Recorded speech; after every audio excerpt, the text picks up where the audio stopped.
What is up, YouTube people? Eric here with Team Badman. I'm here with your boy, Mr. Waffles, and we are going to answer some questions today. So we asked you guys on Retro for some question ideas that you guys had, some that you guys want us to answer, whatever it may be. It might be related to the card game, might be related to some of our interests, it might be just something completely off the wall. And you guys seem to have come through pretty handily. There's a lot of really good questions here, so we're just going to run down the list and answer some of our favorites, to the best we possibly can. Yeah, let's do it. So the first question on the list comes from Nate Winslow. It's a three-part question here, and his questions are: what's your opinion on the current metagame? What do you feel is a dark horse or yet to be discovered deck? And what decks are we currently working on? Okay. So first one again? First one is your opinions on the current metagame. I think where it's at is it's about as stable as it's probably been since the start of the game. Yeah, I think a lot of people are hung up on the whole Broly 13 kind of thing. Yeah. And you have either the Broly and 13, and then you have counters to 13 and Broly, which is usually Yamcha or something. But I think if people experiment more, there are some other decks as well that can, I think, really make a breakthrough for sure. I think the current metagame right now is very healthy, to be honest with you. I think it's very aggressive compared to what we had with Roshi before Control. But I think for the most part, I think it's really good just because you have a lot of variety in decks and things like that. Yeah, and what feels, I think, most comfortable about it to me is, everyone's super interested in all of the new MPs naturally, so there's a lot of 13, a lot of Broly. It feels like, the three of them have that very kind of, triangulation sort of feel to one another. 13 kind of counters Broly, and, if Broly levels fast, it kind of counters Cooler, and then Cooler, can counter 13s. They're trying to do more damage, or trying to anger if you're playing a blue variant or something like that. So there's a lot of balance there. Some of the outside decks, the Yamchas and the 20s and the Krillin still, they've still most definitely got their place, I think, right now. So it's a good spot for just about any deck to come in and be really comfortable, as, it's probably most well known by, by Tim Badman and Tag Team Gohan. Exactly. Who would have thought, a month ago that would be a thing, but here we are. It happened. Next one is, what do you feel is a dark horse yet to be discovered deck? Dark Horse, I think it's hard to say right now. I would go with I think Yamcha's too obvious. I would probably want to say 20, something 20, to be honest with you. I was talking to my friend about Blue 20, and a dominance build. Trying to lessen up on the setups for dead draws, but something where you can kind of control angle of acquisition, already needing 6 amateur level as is, things like that. So I think 20 for sure. Yeah, I think 20 is still a really good call. He's very, very strong in the set 5 meta with, Roshi being a super popular thing in a lot of board state. Yeah. So that was, that was really kind of a big deal there. I think, while he's good, there's still some, unseen options out there, especially with MPs who don't get quite the love. I think 18 has some potential right now, especially since physical aggro is a really big thing with, with the stage debuffing for a lot of the physical attacks, and I feel like there could be some issues there with a lot of the flat stage damage attacks from 13 and Broly in particular. But I think if you can get her to level up quickly and block the attacks that you need to block and whatnot, she could be really useful. She's got a lot of nice aggro and control based tendencies, which could be useful. And I also think Trunks could be really, really viable, especially with that new level 1, which is really, really strong, very, very effective. It's actually one you can kind of camp on if you're in, Adept or Devious or something like that. But at the same time, Unleashed builds can get up to level 3 and level 4, which is really where you want to be. You can push through a bunch of damage. She's got a nice set of name cards. So I think they could actually work out pretty well. Yeah. And the last one was, what decks are you currently working on? Well, for me, I have a deck, it's a little secret, but I'm also working on a lot of other decks. So one of them being I have my friend's Orange Gohan, which I took to locals. That was a lot of fun to play. Adaptive, so with Orodro, everything's +5 life. It's pretty disgusting. That, and I actually want to try out Ruthless Trunks deck. I'm kind of in the rough draft stuff just for experiment purposes, just because again the new Trunks level 1 is pretty good, and when you level up, the tools don't go away. So there's some really cool things with that, and you know, get big combats. Even though it's like a physical beatdown, and even though like Broly and 13 probably do it better, I think Trunks might have some validity there, if depending on the build and stuff like that. You know? Yeah, so. I think it could be really good. Right now, I've got a few different things in the works. I just haven't had the time or like some of the card access to get around to them. But I've got a blue tag team 13 in the works, in which I never thought I'd really work with a tag team deck. But it's actually a pretty good call right now in the meta. I'm refining Orange Yamcha with some of the new set 6 cards, and it's been really, really effective. I've been enjoying it a whole lot. Black Devious Cooler has been a thing. I'm trying to fit Broly in somewhere because he's fun, he's really useful. I don't think Sane Empowered is quite the fit, because I've tried it and it feels kind of off. So I might try him in Ruthless next. I might try him in Perceptive or something like that. I'm not completely sure. But it's just gonna be trying stuff out. Alright, so the next question we've got is from Brandon Maupin, and he asks a two-parter, which is, what is the biggest mistake you've made in tournament play, and what's your favorite pizza topping? Okay. That's super simple. The biggest mistake that I made in tournament play, I will not forget this one because it was recent. It was at Chicago Regional. It's the second round of the Chicago Regional. I was playing Black 20 at the event, and of course, you want to stand level 1, you get the hand insight, all that good stuff. I will never forget it because it's I think it really is the biggest blunder I've ever made. My hand was absolutely stacked. It was, I think, double swirl, domination, choke, defensive burst, I believe is my hand, because I had smoothness on the field. I'm looking at my hand, I'm sitting there, I'm looking at it. I'm just looking at it, I'm thinking what he might have, I'm just thinking about all this stuff. And for some reason in my mind, I ask, what if he has Time as a Warrior's Tool? And I passed on that thought. I passed my turn, I dropped him, I'm like, you know what, I just don't know what I'm going to do. I had 2 swirls and the insight from 20. I still have not forgiven myself for that moment. Clearly I lost that match, and I beat myself up over for the whole rest of the day. It was terrible. Yeah. But on a lighter note, my favorite pizza topping is actually pineapple. It used to be pepperoni for a long time, and then grilled chicken for a little bit. But then I tried pepperoni on it, or I tried pineapple on it. I'm like, this is amazing.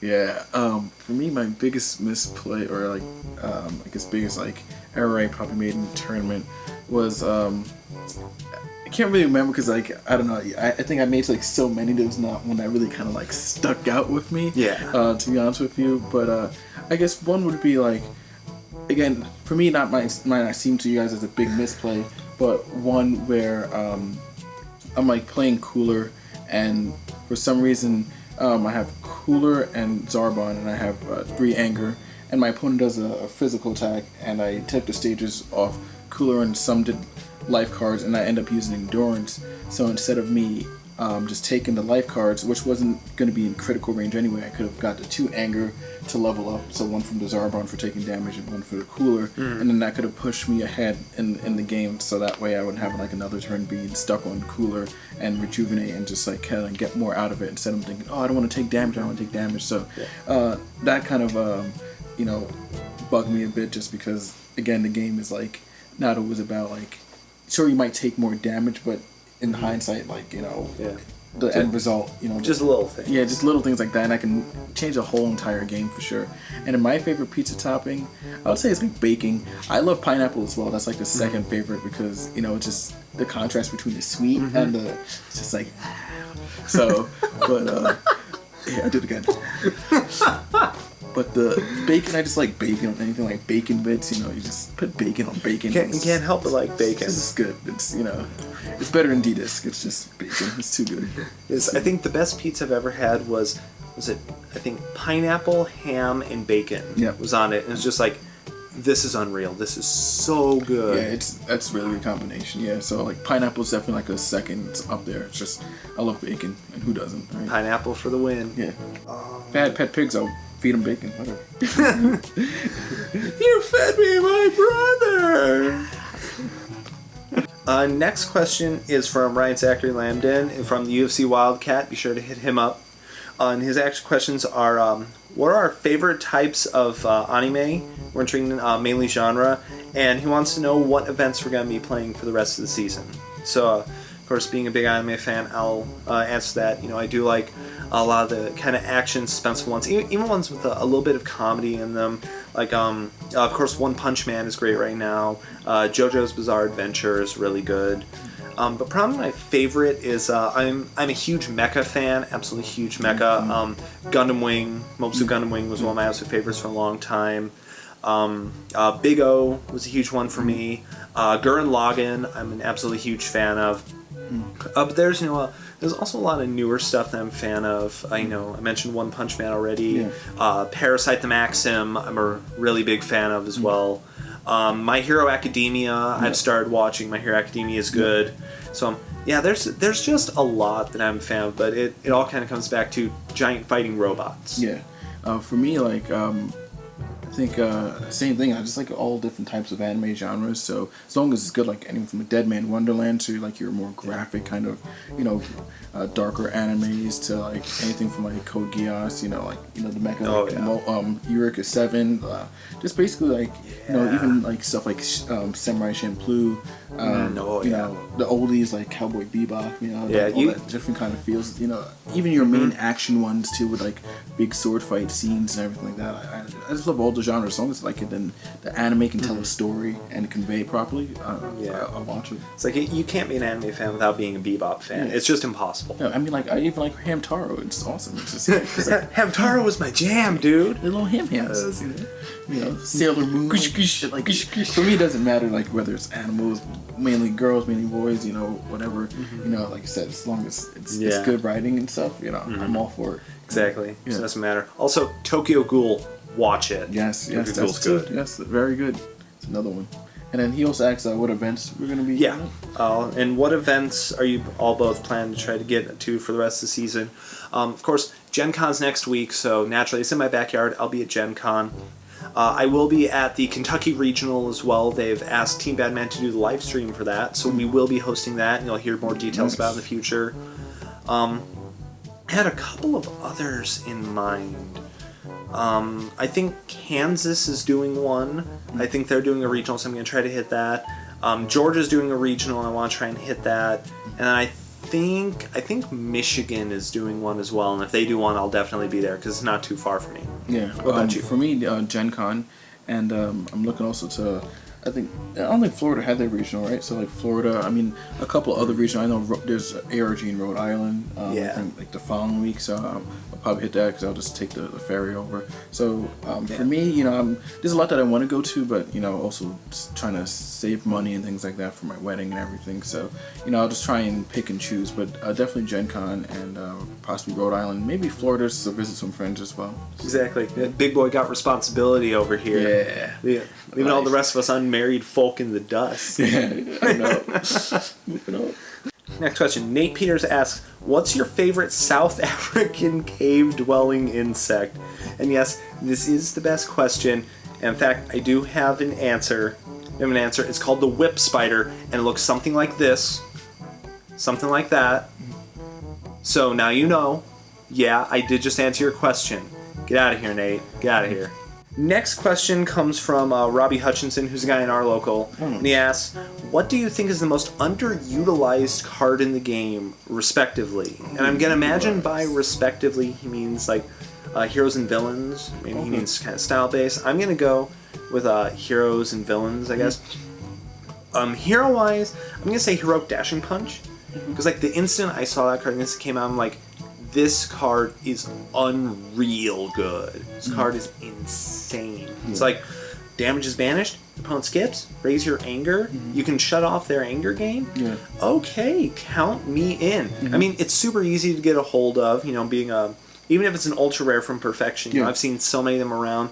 And people are selling for like $20, $25. So I'm like, screw it. Yeah, I'll go on ahead and buy those. I mean, I got mine from Fash for, trading them like a couple of foil rares, I think. Nice, I'm like, yeah, that totally works for me. I'm cool with that. On the villain side of things, Villains are a little bit harder because I think a lot of their tech is just really used in some way or another.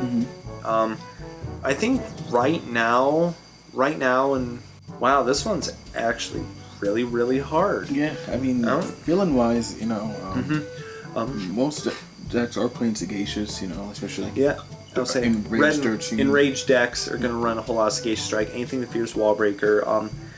Overall, I think another card that's underutilized, it's not necessarily a line restrict or anything, is Android Defensive Blast.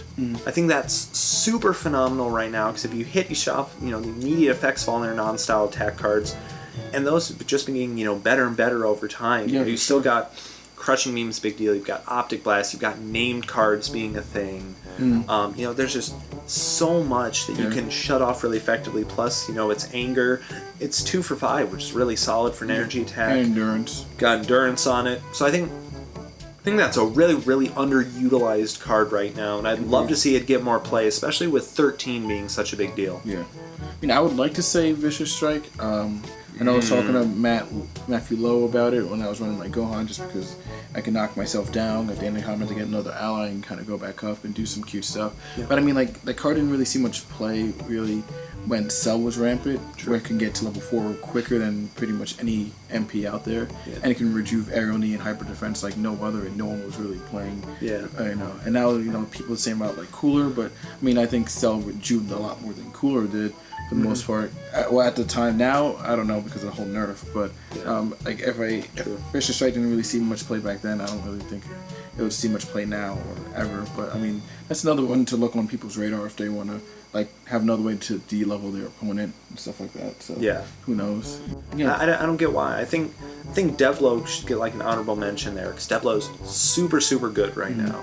Next question comes from Michael Showalter. We see you there, Judge Mom. We see you. He's got 2 questions as well. The first one is, was the best comeback you've ever had or the worst lead you've ever lost? And the second one is, what's the stupidest thing you've done after a few too many drinks? The best comeback one's actually really hard. Yeah. For me, I was playing Octagon or whatever. I was using Namek Piccolo for fun. And I think I was down to 7 life cards, but I had Kami and Korin, and I just kept on rejuving and just being enter rejuve using Ball 7. So it was a crazy comeback of me just having very low life and just rejuving and stuff like that. So I forgot what deck I was playing, but just Namek Piccolo can do some of that crazy stuff towards the end.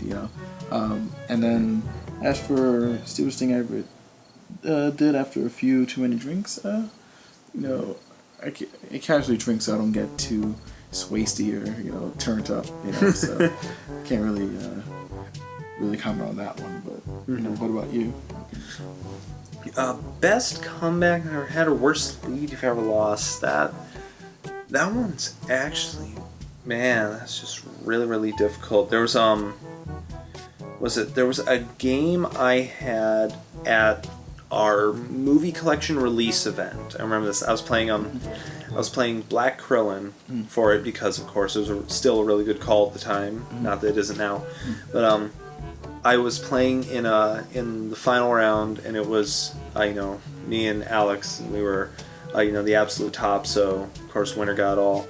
And what was it? I was down to 4 life cards. I think it was down to the really, really barren. I'm I've got 1 block still in here somewhere. I know for a fact I've got it. And, I just had to hope that it wasn't my bottom card. And he still had, oh man, I'm trying to remember what he had. He still had I think 12, 14 left in his life deck or something like that. And he wound up, calling for combat because he felt, comfortable he could end it.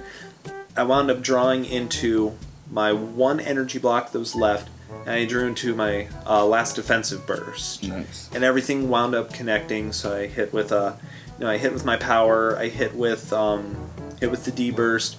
I wound up blocking the 1 energy attack that he had, and I had.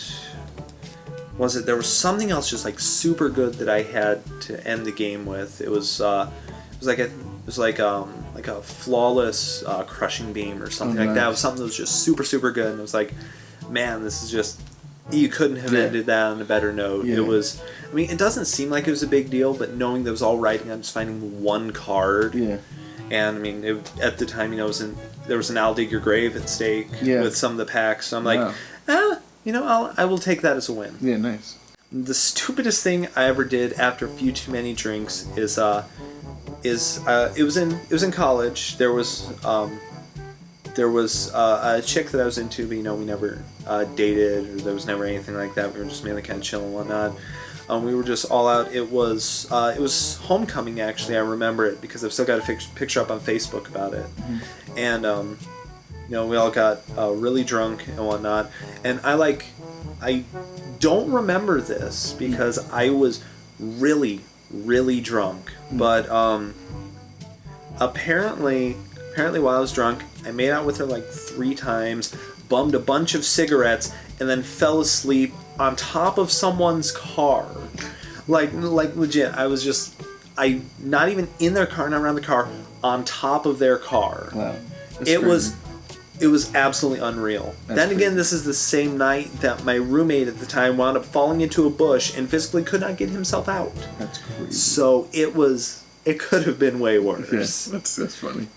Robert Jack says he wants Waffles saying a cuss word because he's always so proper. You gonna do it? No. Unless you edit. You're trying to bring yourself to do it. You would want to.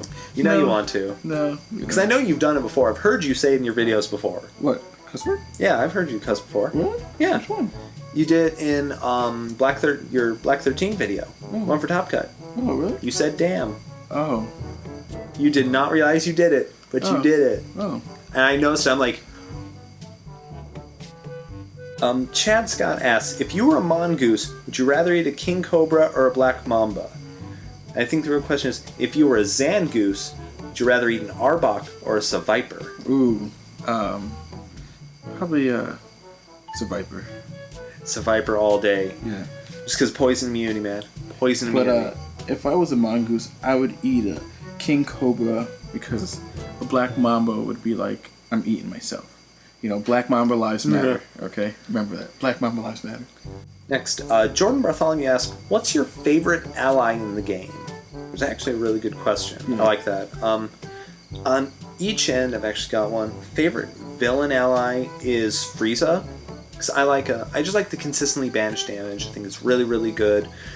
Basically, it's a single-hand reason why my main set 2 deck, Mech and Piccolo, had such a garbage matchup against Captain Ginyu. It's like, okay, pull out Frieza. Unless you're blocking everything, your damage is getting banished, and you can't have that happen. It kills you after a while. It slowly wears you down. And it's been fantastic in just about any matchup I had. I ran in Orange 20 for a while. Yeah. I'd even consider running it in Cooler. So I think he's super, super good there. Yeah. Then my favorite hero ally is either Kami, just because of the extra card you get back. It wins you games. It really does. Or Yajirobe. Yajirobe puts in serious work, especially in this meta. I'm surprised he didn't see more play in the set 5 meta because of just how popular Master Roshi was. And it's relatively easy for you to just be like, enter. Okay, you can try and throw something out or whatnot. But if you don't have an attack, or if I've got a hand disruptor to get rid of the only attack in your hand, Roshi isn't going to do anything. Yeah, agreed. For me, my favorite villain ally, it's right now this meta, I would probably say Zarbon. He just puts in so much work. It's ridiculous. He's really good. Especially with cooler level 2. It's just, especially again, not only just with cooler level 2, but the fact that, with 13, having this level 2, which does 3 stages, does free anger, the double strikes, they gain anger, so you trade anger and stuff like that. Zarbon's really good this meta. So if you're a villain deck and you're playing allies, you gotta play Zarbon. He just wins you games. Yeah. And then, but I would say overall for villain it would probably be Nappa, because he just shuts things down hard body.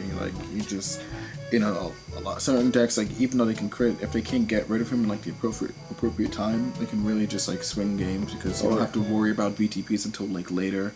Exactly. Especially if they have to spend so many resources to try and get rid of him, you can just bring it back with a OP or Sobering Hammer or something like that. Definitely. Or Lunar if you're playing blue, whatever the case may be. So for villain, right now this meta is Zarbon, but overall Nappa. And for heroes, I'll probably say Bulma, just because like a well-timed Bulma can like win you the game. So I remember I was playing Fash round 1, he was using his Enrage 13, and I was using Orange Gohan, and I used Dandro earlier in the game to count how many blocks he had, and I knew he still had one more block either in his deck or in his hand. So I entered, and I OP'd for Bulma, and I took the red sacrifice which he had in his hand and won me the game.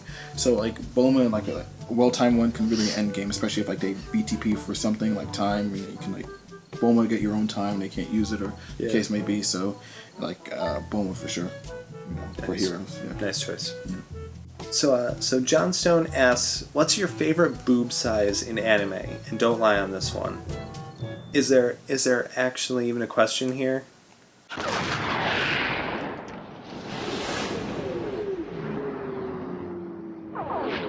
So Mason Knox asks, Pokemon Go? Yeah, I play. Of course, we definitely play Team Instinct all the way. I gotta get them all, live it up in the best. Everybody wanna know what they can't contest. For sure. Yeah. I mean, I just kind of started because, I had my job and everything, so I got out like pretty late, so I didn't really have time to really play. But right now, like, it's the summer, I'm having fun. It's so much fun. So, we go down to this place called Port Jeff, which is, up like probably 10 minutes away from us, and it's just like all these Pokélores and all these Pokéstops and everything. It's like so many people there just playing Pokemon, and it's a lot of fun. So yeah, I'm on Team Instinct.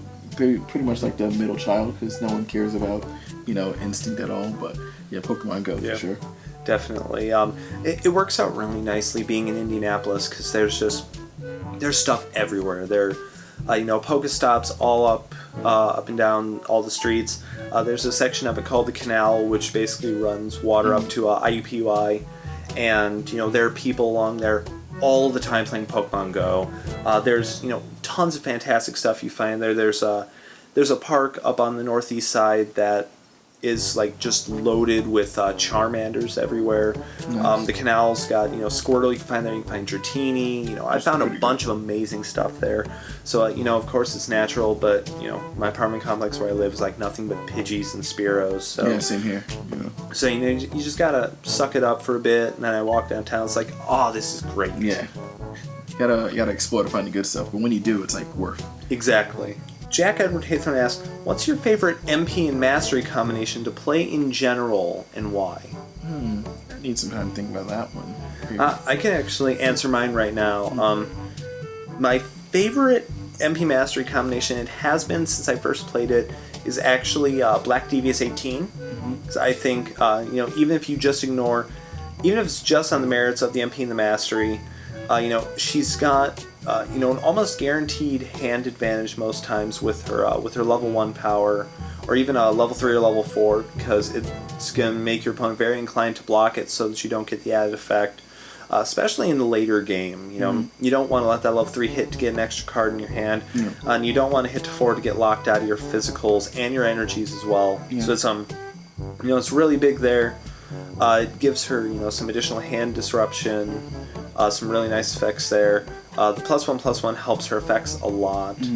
And with all the stage gaining cards that you've got with Power Up and with Finger Block, Dismissal and things like that, it's really easy to keep your stages high. And I just haven't had so much fun with a stack, I think ever in the Mastery. She's not super great, she's not tier 1 by any stretch of the imagination, but I think she's just a lot of fun, and anyone who's played against that deck, usually says, that deck is a lot of fun to play against, so I enjoy it. I just enjoy it so much. Yeah. She's great.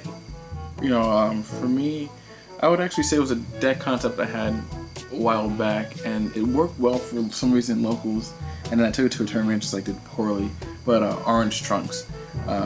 So, the concept, just drawing, looking at top 4, this was again set like basically before we got to the new like Trunks level and everything like that, and I thought it was just like really cool because Orange in itself, like Guinea was a better obviously Orange kind of deck at the time, but to be able to like look at the top and like stack endurance, get your stare downs or whatever the case may be, so it was really cool. And now I might definitely revisit it just because of the new level 1, being able to get the drills and all that stuff with all the drills, and I'll probably play it in the depth and as opposed to adaptive. But I think you know, Orange Trunks, for some reason I always love that like the combination, and you know, definitely something I want to revisit. And I'm not going to count it off yet by any means. You know, on paper it doesn't seem like it has a lot of synergy, but it's I like decks where it doesn't seem that way on paper, but end up being something like really good, like Orange Gohan.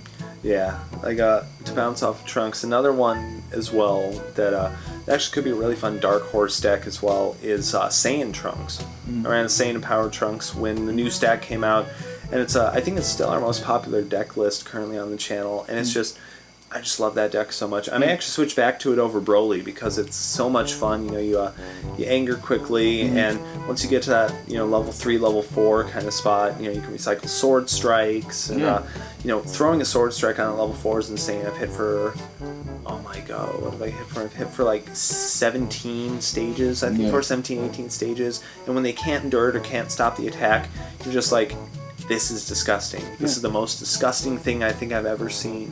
And it's so good. I agree, you know. So Trunks for sure. I think again, like I played him a lot in set 1, simply because it was Saiyan Trunks, because Ginyu was everywhere, so they had access to spin kick and everything like that, surprise. So you know, you can kind of set up your hands and stuff. So it wasn't a bad deck at all by any means. So you know, yeah, Trunks. David Meckler asks, who are your favorite and least favorite Final Fantasy characters and Final Fantasy game, and why?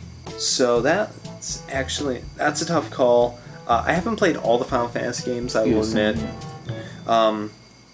My favorite Final Fantasy game is probably Chrono Trigger. Get it right. No, I'm kidding. My favorite Final Fantasy game is probably Final Fantasy VI. That's just a really, really good game. It was, you know, pre-3D. It was Super Nintendo and whatnot. And it really kind of fit that, because Super Nintendo's got some of the best like JRPGs probably ever. You know, it's got Chrono Trigger, which I just mentioned. It's got Secret of Mana. It's got Final Fantasy. Super Mario RPG is amazing. There's just there's a ton of super good ones that are in there. My least favorite is probably 13-2. It's either that one or Dissidia. Because I don't know, Dissidia just didn't resonate with me. It was, you know, I like the concept. I thought it was cool. I think it was super great. The second half was the characters. Favorite's been Sephiroth from the get-go. I feel like that wasn't really a huge question, just because he's like the epitome of badass video game villain. You know, he's got the look, he's got the hair, he's got the sword, he's got, you know, the really heinous stuff that he did. It's like, that's just really cool. I really didn't like Tidus very much from Final Fantasy X. Yeah, I wasn't. I don't know. Something about him just really felt kind of obnoxious to me.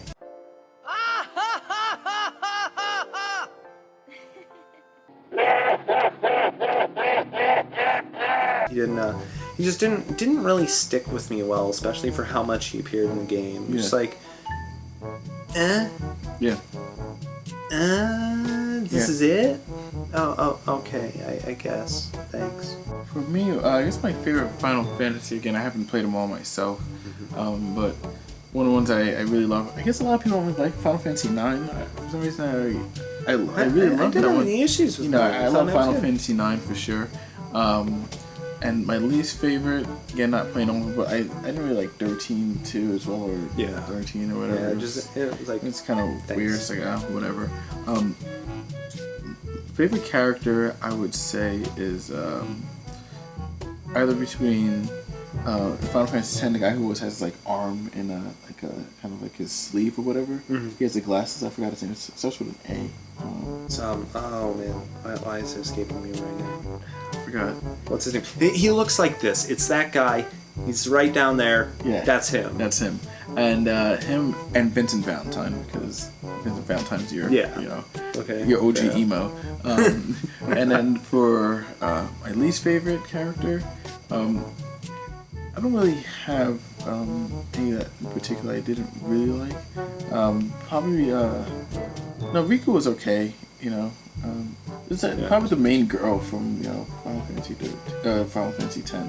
like whatever her name was. Yeah, she was just kind of like, all right, what are you doing here? Just go away. Just die already. Oh, that's so terrible. Yeah. 'Cause we already had one major female character die. Yeah, she could die too.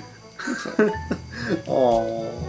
Our last question comes from Jason Toro, and he is asking, beards or no beards? Once again, is that really a question? I mean, of course, but it looks like you already cut your face. You cut your face, and it looks something like that now. Yeah. So I guess yes. Beards, man. Beards. All day. Like, no, I will admit when I first met Jason, it was at Chicago Regional. Yeah. I met him in person for the first time. He comes up to me, and he's like, because we ran across one in the hall, and he's like, hey man, how's it going? Get here all right? And I'm like, everything was great in the back, man. And I'm like, who are you? Because he had the beard, and I didn't even realize it. Yeah. It's like, whoa, that makes a difference. Yeah, man. I'm saying there's pictures of you without a beard, and it's like, whoa. Yeah, you gotta embrace the facial hair. If you can grow it, just let it grow. Just trim it up, time to time. But beards, man, for sure. I would, but I can't grow it. I can't grow a beard either. It's just this, but it's as close as I can get. You can't grow a beard? But yeah. That's more than what I can grow. I get this out here, but I'm trying to grow it long, but my hair doesn't grow long because it's so curly. So it'll just go like that. You can at least get that. I can't get this in here, and I haven't been able to do it. If I could get that, I'd just grow this out, and I'd feel great. Yeah, I can see you with a beard. You look pretty bold. But I can't. It looked really good. Like my dad's got a really nice beard. His side of the family, they're all just like poof, and I'm just like, oh. No, sad Benson, sad. Yeah, no. My best friend's been able to grow a monster beard since he was like 12. Shady Penguin has a really nice beard. He does have a really nice beard. Have you seen this beard? This is a nice beard. It's an amazing beard. It's like perfection. It is an on point. That's a perfectly 100 beard. It's literally the perfect beard. So check out Shady Penguin as well. It's gonna go into the Smithsonian of beards. Yeah, it's a beard hall of fame. Beard perfection. Literally. Yeah. Any more questions or? No. That's it. No. Do you have any questions you want to ask me? Ask you. Yes. Ooh. So, again, what are your best experiences you had with the game? And what I mean by game, including community and stuff. And what have been your worst experiences? Mm-hmm. Probably this is somewhere near the top of my list. Being able to communicate with so many great guys. Yourself, UFC Wildcat, all the guys in Kentucky. You guys are all fantastic. Being able to turn into this thing of I'm gonna go travel and visit you. Hang out for a while, and it doesn't feel like it has to be relegated to just the game, but instead you can be just you and just chill out and do your kind of thing. Yeah, we had a lot of fun this week. Yeah, the connections are a huge deal, and it's why I enjoy the community so much. Worst experience arguably was the old shop that we had. We were at a different shop on the southwest side of Indy. It was fine for what it was worth, but the TO, he was kind of a questionable guy, and we found out behind the scenes there was a bunch of stuff going on that was kind of unsavory. I'm not going to get into it really deep. But it really wasn't. We were being kind of swindled out of stuff. The more we looked at it, the more the shop was kind of it was kind of sketchy. It attracted weird people. It didn't smell too great. So it was just it was kind of a negative time, and I feel like we actually got kind of hampered a lot because of it, and our how well we played, and what it was all like. But we've got a new place now, and it's fantastic. We absolutely love it. Nice. So I can't complain one bit. Nice. And you have any questions for me? Yeah, I actually do. So yeah, I've actually got a good one. It's because of course we're recording this for YouTube and whatnot, and YouTube is a really big part of us. As our characters in the community, as our personas.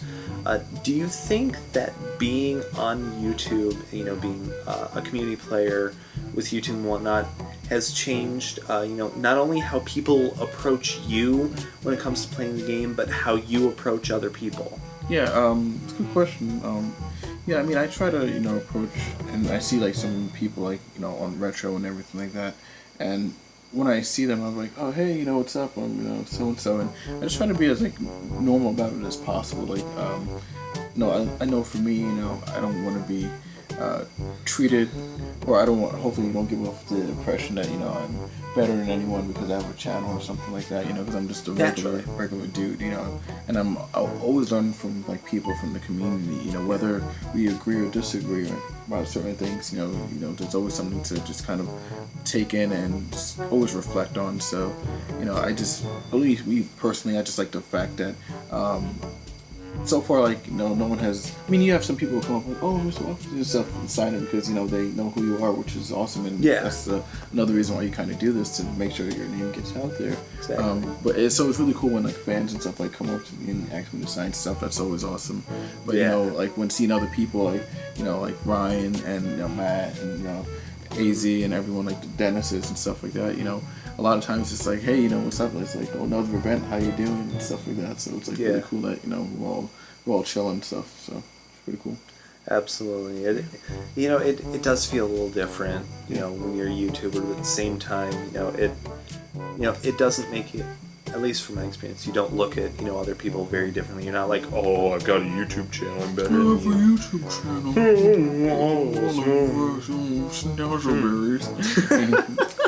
But that is going to do it for all the questions that you guys asked. So to all you guys who did, thank you guys so much for offering us, things that we could answer, so that we could just chill out, take some of your time to see, what you guys are interested in with, us and everything that we do and what we talk about.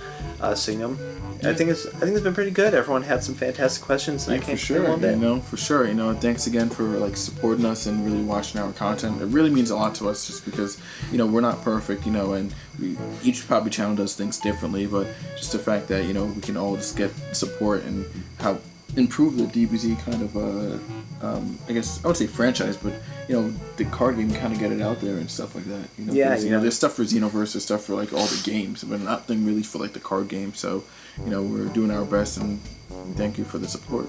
Yeah, we wouldn't be able to do this without you guys. So your continued support, your viewership and whatnot, it helps us do exactly what it is that we do. And I most definitely enjoy this, and I wouldn't be able to do this without you guys. Thank you guys so much for all of your support, and especially for watching this video. We really appreciate the effort you guys put in. So if you liked it, be sure to click the like button down below. If not, click the dislike button down below and let us know what you guys didn't like, so that we can change it for future videos and whatnot. And hopefully you guys don't dislike this video, because we don't like dislikes. Yeah, no, not at all. Also, if you guys haven't already, be sure to click the subscribe button down below, so you can follow this series and all of our other series, as well as over on Mr. Waffles' channel. If you haven't subscribed to him, we'll include the link to that down below, so you guys can check out his channel. He's got some amazing stuff that's totally worth checking out, so be sure to do that. And lastly, if you guys haven't found our social media links, we'll include all those down below as well, so you guys can find us on Facebook, Twitter, Twitch, on Libsyn, which for those guys who don't know, Libsyn, or Liberate Syndication, is podcast hosting. So we'll have a podcast coming up here very, very soon. I'm working out some of the details of it, and you guys will know when all that's out there, so you guys will be able to check out all that stuff. But be sure to come say hey. We'd love to interact with you guys on all of those places. So that's going to do it for this Q&A session. I think it all went really well. So thanks so much to Mr. Waffles for being a part of this, and for hosting me here at his place for the week. I really, really appreciate it. This guy's awesome. I try to be so this guy, but don't tell him it's a secret. I heard something. What? That's crazy. Oh, okay. Yeah, but thank you guys so much once again for supporting us. We greatly, greatly appreciate it. You guys are all the best. And like always, guys, stay bad. We'll see you guys next time. I think it's about time to get some sleep. I'm going to zonk out here. Yeah, you got an engagement party soon. So. Bedtime! Yeah.